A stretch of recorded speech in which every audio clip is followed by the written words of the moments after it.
السلام علیکم ورحمۃ اللہ وبرکاتہ. الحمد للہ رب العالمین والعاقبۃ للمتقین والصلاۃ والسلام علی رسولہ الکریم. اعوذ باللہ من الشیطان الرجیم. بسم اللہ الرحمن الرحیم. لقد کان لکم فی رسول اللہ اسوۃ حسنہ. محترم حضرات، ہم سیرت رسول اکرم صلی اللہ علیہ وسلم پر سیریل وائز پروگرام کر رہے ہیں اور آج اس کا 193 سیریل ہے. 193 ہم بات کر رہے ہیں اللہ کے رسول صلی اللہ علیہ وسلم کی اس تربیت کی جو آپ نے اپنی امت کی تربیت فرمائی کہ امت کو قیامت تک کس انداز میں سوسائٹی میں زندگی گزارنا چاہیے، اور اس کا مین مقصد کہ ایسی تربیت کی جائے کہ سوسائٹی امن و سکون کے ساتھ زندگی گزارے. اس پر ہم کافی باتیں کر چکے ہیں. آج بھی ہم اس میں سے دو باتوں کی طرف ہم آپ کو اور اشارہ کرنا چاہ رہے ہیں. میں نے آپ کو بتایا تھا کہ صرف اگر ایسی ٹاپک پر ہم بات کریں تو عربی زبان میں 16 جلدوں میں کتاب لکھی ہوئی ہے. جس ٹاپک پر ہم چل رہے ہیں اگر اسی پر ہم مسلسل بات کرنا چاہیں تو 2 سال بھی ناکافی. سمجھے نہیں؟ اور ہم اس میں سے اہم باتیں آپ کے سامنے رکھ رہے ہیں. تو آج ہم جو بات کرنا چاہ رہے ہیں کہ اللہ کے رسول صلی اللہ علیہ وسلم نے اپنی امت کی تربیت میں ایک بات اس بات کی طرف بھی زور دیا کہ لوگوں معاملے میں حلم اختیار کرو، بردباری اختیار کرو. حلم اور بردباری جو ہے اس کا مطلب یہ ہوتا ہے کہ ایک آدمی طاقت رکھنے کے باوجود معاملے میں نرم رہے.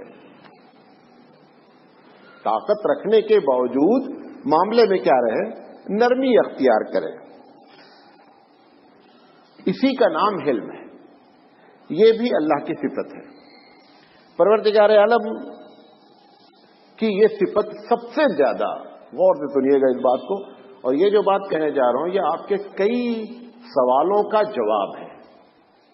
اللہ تعالیٰ کی جو یہ صفت ہے، کہیں کہتا ہے کہ غفور حلیم، کہیں کہتا ہے کہ علیم حلیم، کہیں کہتا ہے غنی حلیم. یہ اللہ کی جو صفت ہے بردباری کی، وہ سب سے زیادہ افیکٹ کرتی ہے رزق کے معاملے میں. یعنی وہ جو بندوں کو رزق دیتا ہے یا اپنی مخلوق کو رزق دیتا ہے، اس کا کرائیٹیریا یہ نہیں ہے کہ یہ اچھا ہوگا تو رزق دیں گے، یہ برا ہوگا تو نہیں دیں گے. اس نے اس معاملے میں سب سے زیادہ اس رزق کے معاملے میں اپنے آپ کو حلیم بتایا کہ میں حلیم ہوں. بچہ امی کو ڈانٹا ہوا رہتا ہے، لڑائی کیا رہتا ہے، ناراض ہو جاتا ہے بچہ. آپ دیکھیں گے جب کھانے کا ٹائم ہوتا ہے تو کتنا منا کر کے وہ کھلاتی ہے بچے کو. حالانکہ غلطی بھی کس کی ہے؟ اسی بچے کی ہے جو ناراض ہوا ہے. تو وہ 2-4 گھنٹے تک تو چلتا رہتا ہے. جب کھانے کا معاملہ آتا ہے تو اس کو یہ برداشت نہیں ہوتا کہ بچہ بھوکا سو جائے. سب سے زیادہ وہ کس میں حلم دکھلاتی ہے؟ کھانے کے معاملے میں.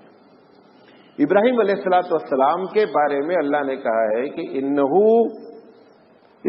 ابراہیم لأواہ حلیم، کہ ابراہیم بڑا بردبار ہے. نبیوں کے بارے میں، ان کے بیٹے کے بارے میں بھی، اسماعیل علیہ السلام کے بارے میں بھی ہے کہ فبشرناہ بغلام حلیم، کہ میں نے ان کو اسماعیل جیسے بردبار بچے کی خوشخبری دی. وہ بندہ بھی رزق کے معاملے میں ایک مرتبہ اللہ سے، ابراہیم علیہ السلام کی عادت تھی کہ آپ بغیر کسی مہمان کے کھانا نہیں کھاتے تھے. یہ بات آپ کو بتائیے. ایک دن وہ مہمان بلایا، انہوں نے جا رہا تھا راستے میں، بیٹھ گیا تو اس نے جو ہے وہ بسم اللہ نہیں کیا کھانے کے وقت. تو ان کو یہ ہوا کہ یہ ہماری پارٹی والا نہیں ہے، یعنی یہ مسلمان نہیں ہے. تو انہوں نے کہا کہ تم جو ہے وہ جاؤ اپنا کام کرو، ہمارے ساتھ بسم اللہ کر کے کھانے والے لوگ بیٹھنا. اللہ تعالیٰ نے ابراہیم علیہ السلام کو وحی کی کہ ابراہیم، ہم اس کو 90 سال سے کھلا رہے ہیں، بسم اللہ نہیں کرتا ہے.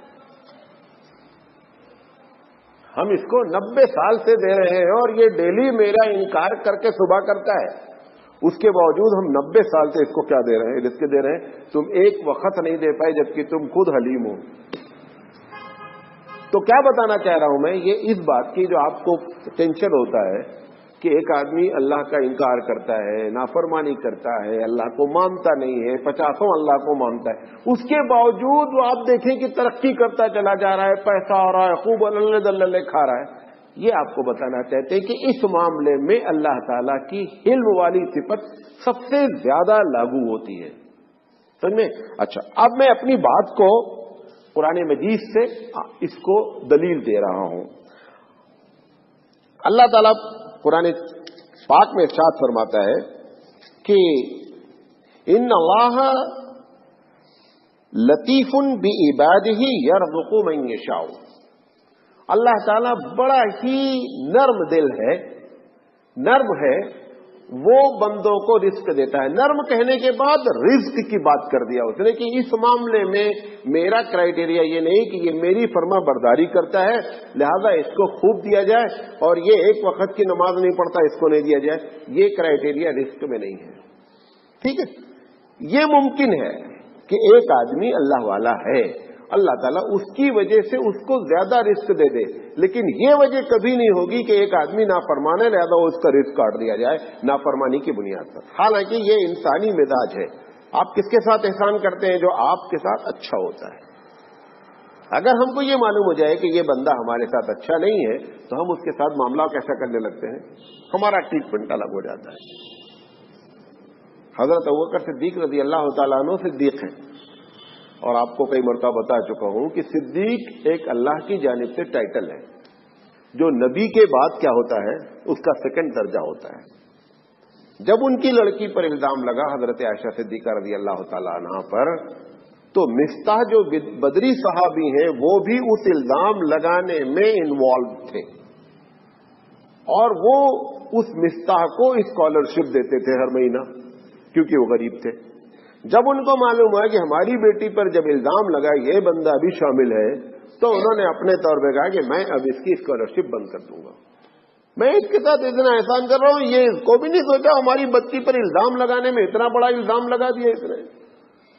پروردگار عالم نے ابوبکر صدیق رضی اللہ تعالی عنہ کی اس بات کو نوٹس لیا کہ دیکھو تم جو کر رہے تھے مستح کے ساتھ اس کا بدلہ ہم سے لینا تھا، اس سے تو لینا نہیں تم کو، یہ تمہاری ذات کا معاملہ ہے، اس نے تمہاری بیٹی پہ الزام لگایا، غصہ آنا، لیکن آپ نے احسان تو ہمارے لیے کیا ہے، ہم سے بدلہ آپ قیامت میں چاہتے ہیں، آپ تو اس سے بدلہ تھوڑے چاہتے تھے کہ میں اس کو اسکالرشپ دوں تاکہ یہ ہمارا جو ہے کیا ہے ہمارا کوآپریٹ کرے دنیا میں، اس لیے تو اسکالرشپ نہیں دی گئی۔ ابوبکر صدیق رضی اللہ تعالیٰ گھبرا گئے، ڈر گئے، اور انہوں نے جو ہے اس کی اسکالرشپ ڈبل کر دی۔ تو رزق کے معاملے میں آپ کو بتانا چاہتا ہوں، میں آپ کو معلوم ہے میں سوسائٹی رن کرتا ہوں، بہت سے مسائل ہوتے ہیں، سب سے زیادہ توجہ گاؤں پہ رہتی ہے، بہت سے لوگ ایسے ہیں جو اندر سے سوسائٹی کے سخت مخالف ہوتے ہیں، حالانکہ سوسائٹی ان کو کوئی نقصان نہیں پہنچاتی۔ مخالفت کی وجہ کیا ہے؟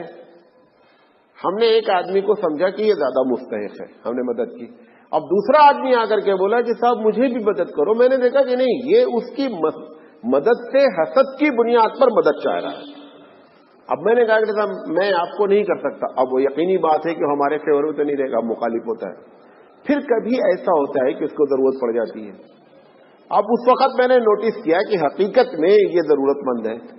اب وہ سوسائٹی کے دوسرے ممبر کیا کہتے ہیں کہ مولانا یہ سوسائٹی کا مخالف آدمی ہے، ہم نے کہا دیکھو ہم مخالفت یا موافقت کی بنیاد پہ کوآپریشن کرتے ہی نہیں ہیں، ہم ضرورت کی بنیاد پر کرتے ہیں، لہذا وہ ایک الگ میٹر ہے، اس کا مخالفت کرنا الگ میٹر ہے۔ ہمارے سوسائٹی کا جو ایم ہے کہ اگر ہم کو یقین ہو گیا کہ بندہ پریشان ہے تو ہم اپنی طاقت کے مطابق کیا کریں گے، یہی ہمارا نیچر ہونا چاہیے۔ رزق کے معاملے میں، مدد کے معاملے میں پروردگار عالم نے اپنے آپ کو کہا ہے کہ جتنی بھی صفت اللہ کی ہے وہ جتنا بندے کے اندر چلی آتی ہے وہ اتنا زیادہ بندے کی تربیت جو ہے وہ سوسائٹی میں ایک اچھے آدمی کے طور پر ہوتی رہتی ہے۔ تو ایک بات تو میں یہ بتانا چاہتا تھا، یہ صفت اللہ کی ہے۔ تو ایک جگہ تو کہا ہے کہ غفور حلیم،